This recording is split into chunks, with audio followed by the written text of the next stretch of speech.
வந்த உடனே திருக்குறள் புக்கை கொடுத்த என் பிரியத்துக்குரிய சகோதரர், தயாரிப்பாளர், நடிகர், இயக்குனர் திரு ஜேஎஸ்கே சதீஷ் அவர்களுக்கு நன்றி. அது திறந்த உடனே எனக்கு ஒரு திருக்குறள் எனக்கு பிடிச்சது. அருமை உடைத்தன்று அசாவாமை வேண்டும், பெருமை முயற்சி தரும்.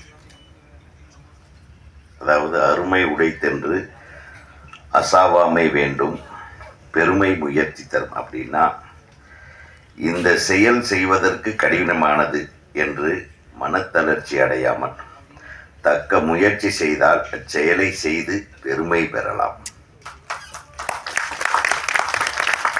இந்த டைரக்ஷனுங்கிறது ஒரு பெரிய விஷயம் கிடையாது, அது ஒரு சிரமமான விஷயம் கிடையாது அப்படின்னு நினைச்சு முயற்சி பண்ணி ஒரு 7-8 படம் மிகச்சிறந்த தயாரிப்பாளராக, நிறைய விருதுகளை வாங்கிய படங்களின் தயாரிப்பாளராக இருந்தால் மட்டும் பத்தாது, நான் ஒரு டைரக்டராகவும் ப்ரூவ் பண்ணோம் அப்படின்னு நினச்சி களத்தில் இறங்கி மனம் தளராமல் உழைத்து இந்த அளவுக்கு பார்த்த உடனே இங்கே அப்படியே டெம்பரேச்சர் லெவல் ரைஸ் ஆகிற அளவுக்கு உள்ள புழுக்கமாக இருக்கு. ஒரே படத்தில் ஃபயர் பண்ணி விட்டு எல்லாத்தையும் அப்படியே அடுத்தது என்ன, இந்த சீனோட அடுத்த ஷாட் என்ன, அதுக்குள்ளே வெட்டி விட்டாரே அப்படின்ற மாதிரி டென்ஷன் இருக்கு. நல்லா தானே? அதான் நீ தான் கட்டுந்தா. இந்த ஒன்ஸ் மோர் கேட்கக்கூடிய, அதுவும் பத்திரிகையாளர்கள் ஒன்ஸ் மோர் கேட்கக்கூடிய அளவுக்கு ஒரு நம்மளும் மனசுக்குள்ள இன்னொரு தடவை பார்க்கலான்னு தான் இருந்தது. அது முன்னாடி ரோல நம்ம, பின்னாடி ரோல அந்த ஃபயர்களுக்கு உண்டான மலர்கள் யார் யார் கொளுத்தி போட்டாங்களோ அவங்க எல்லாம் உட்கார்ந்துருக்காங்க. ஒரு மிகச்சிறப்பான முயற்சியை எடுத்திருக்கும் ஜேஎஸ்கே சதீஷ் அவர்களுக்கு என்னுடைய மனமார்ந்த வாழ்த்துக்களை. தமிழ்நாடு திரைப்பட இயக்குனர் சங்க உறுப்பினராக அப்ளிகேஷன் வாங்க போகிற அவருக்கு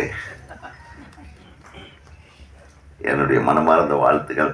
ஏன்னா தயாரிப்பாளர் சங்கத்தில் கூட ஒரு ஆக்டிவ் மெம்பராக, நடப்பு தயாரிப்பாளர் சங்கத்தில் அவர் செயல்பட்டு இருக்காரு.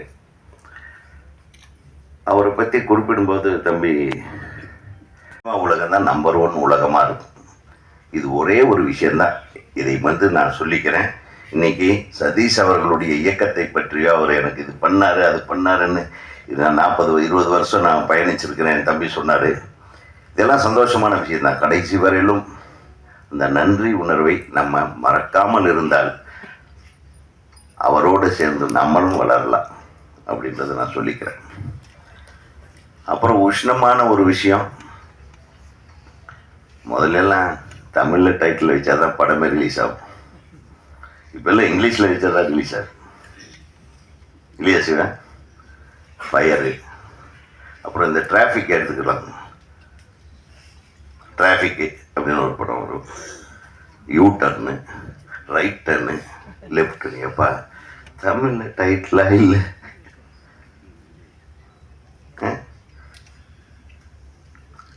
தமிழில் டைட்டில் வச்சுருந்துருக்கலான்றது என்னுடைய பணிவான வேண்டுகோள். பட் இருந்தாலும் இந்த ஃபயருங்கிறது உங்களுக்கு உங்கள் கதைக்கு பொருத்தமான பெயராக இருக்கலாம். அந்த தம்பி, அவர் பேர் என்ன, நம்ம ஹீரோ, அவர் தனியாக கத்திக்கிட்டு இருந்தார் ஒவ்வொருத்தருக்கும். அது எவ்வளவு ஒரு தன் படத்தை முன்னிறுத்துவதற்காக படம் முடிஞ்ச கடைசிலையும் உழைக்கிற ஒரே ஹீரோ அவர் தான். இந்த எல்லா ஹீரோக்களும் இந்த மாதிரி இருக்கும். அதே மாதிரி சாட்சி அகர்வால்,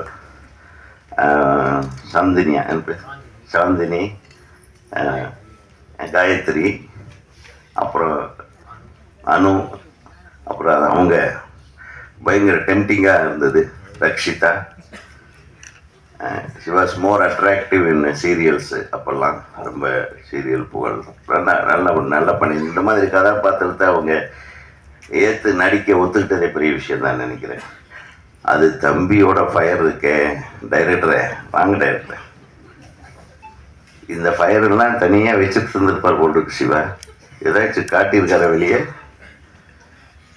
முதல் படமே நம்ம அப்படின்னு நம்ம பார்க்குற மாதிரியே எடுத்திருக்காரு. இவ்வளவு நல்ல தேசிய விருதுகளை பெற்ற படத்தை எடுத்துவிட்டு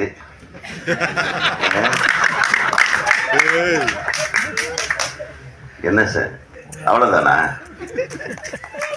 இதுலேயும் ஒரு தேசிய விருதை பெறப் போகிற ஒரு உணர்வு இருக்கிறது என்பது மட்டும் மறந்து சார். அதாவது இது தப்பான உணர்வே கிடையாது சார். ஒருத்தனுக்கு அதை பட்டையை கிளப்பிருப்பான் போல் இருக்கு. அவன் தனியாக நீ ரோட்ல நடமாட்ட முடியாது. ஹீரோ யாரை பார்த்தாலும் கை வைக்கிறான். நல்ல வேலை ரக்ஷிதா சாட்சி பக்கத்தில் என்ன உட்காந்து வச்சிட்டாங்க. அதனால நீ தள்ளி போயிட்ட இல்ல. நான் ரொம்ப சேஃபான ஆளுப்பேன்.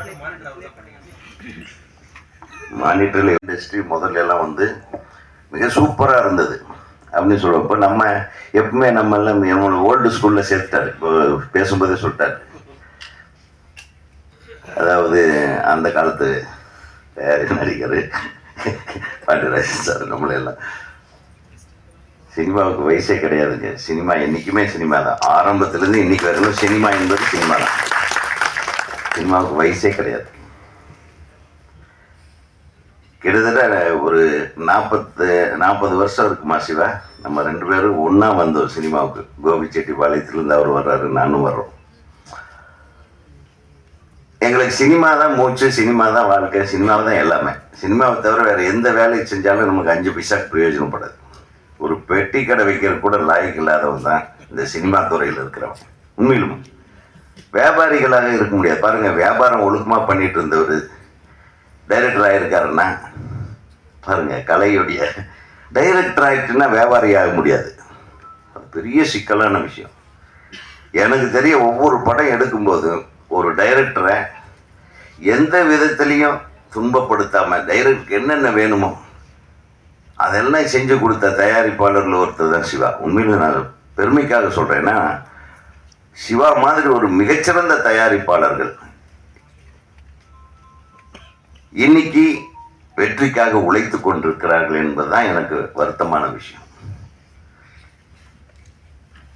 எத்தனை பேருக்கு அவங்க வந்து மியூசிக்கை பற்றி பேசணும். எங்க மியூசிக் டைரக்டர் ஆமாம் பின்னிட்டாரு. இன்னும் வேற வேற வித்தைகள்லாம் பண்ணியிருப்பீங்க. அந்த நெருக்கமான காட்சிகளுக்கு தகுந்த மாதிரி ஒரு மாதிரி காண்டிங் இதெல்லாம் போட்டிருக்கீங்களா? ஓகே, ஒரு நிறைய ஃபீலிங் வச்சிருக்காரு.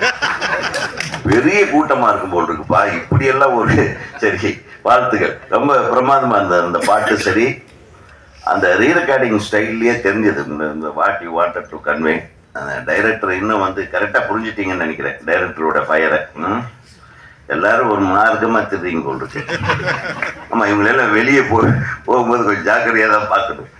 அப்படி ஒரு மிரட்டலான ஒரு படத்தை, ஆனால் நல்லா இருக்கு ஒரு காம்பினேஷன். அதில் நடிச்சிருக்கிற அனைத்து, அது நம்ம இவர் வந்திருக்காரு, நம்ம காமெடி கம் வில்லன் சிங்கம்புலி காட்டினோடனே எனக்கு இப்போ நிறைய தோணுச்சு. ஸோ இதில் நிறைய திருப்பங்கள் இருக்கும். Wish you all the best. இந்த திரைப்படத்திலே முக்கிய கதாபாத்திரத்தில் நடித்துக் கொண்ட அத்தனை நடிகர் நடிகைகளுக்கும் எனது மனமார்ந்த வாழ்த்துக்கள். தொழில்நுட்ப கலைஞர்கள், ரைட்டர்ஸ், ஒளிப்பதிவாளர் நல்லா பண்ணியிருந்தார், அவருக்கும் என்னுடைய வாழ்த்துக்கள். தொடர்ந்து இந்த மாதிரி படங்களை எடுங்க. எங்கள் உதவி இயக்குநர்களுக்கு வாய்ப்பு கொடுங்க. எங்களுடைய கலைஞர்களை தொடர்ந்து பயன்படுத்துங்க. அது மட்டும் இல்லை, சரியான நேரம் பார்த்து இந்த படத்தை ரிலீஸ் பண்ணுங்க. நைட் ஷோவாக போடுங்க. காலை காட்சிகள், இரவு 3 மணி காட்சி, இந்த மாதிரி கேட்டு வாங்கி இந்த படத்தை மிகப்பெரிய வெற்றி படமாக ஆக்க வேணும். நான் ஃபர்ஸ்ட் படமே பார்க்கணுன்னே நீங்கள் இல்லைன்னா ஃபர்ஸ்ட் காப்பி வந்தோடனே எங்களை காட்டிடணும். அதுவரையில் தாங்க முடியல என்று கூறி உங்களுடைய ஆர்வத்துக்காக என்னுடைய வாழ்த்துக்களை தெரிவித்து நன்றி கூறுகிறேன்.